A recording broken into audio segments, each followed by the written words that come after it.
Монгол улсын цагдаагийн ерөнхий газрын мэдээлснээр хамгийн түгээмэл цахим гэмтэргүүд Facebook хакердах болон цахим гэмтэргүүд юм. Үүнээс урьдчилан сэргийлэхийн тулд та өөрийн сошиал хаягт 12 оронтой код хийж 3 сар тутамд нууц үгээ шинжлэх нь чухал юм аа. Ганцхан нэр дээр 9505 утасны дугаар ингээд бодоод үзтээ. Үйцээ хахад цадалтай баян сайтан тэр бонд нөө. Аль эсвэл цахим төврийн бас нэг жишээ юу.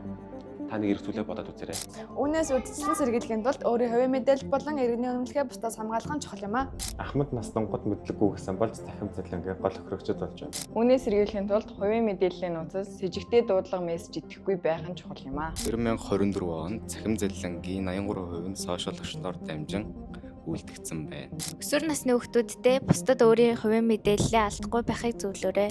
Цахим орчин яагаад аюултай вэ? Хинч хэдэд ч хурдагдж болно та ганц л удаа хийдэг гээд та бүхний алдах боломжтой. Залин бол сэтгэл зүйн тоглолт юм. Итгэл дээр чинь тоглож, өз мэдээлэл дээр чинь ялдаг. Та бүү дар итэг явуул. Харин шалгаад баталгаажуул. Цахим орчинд итгэл биш, сэрэмжил хамгаалдаг гэдгийг санаарай. Цахим залин нь таны мөнгө рүү бус сэтгэл рүү чиглэсэн давталгаа юм. Хамтдаа сэрэмжилж бусдыг ч хамгаалцгаая.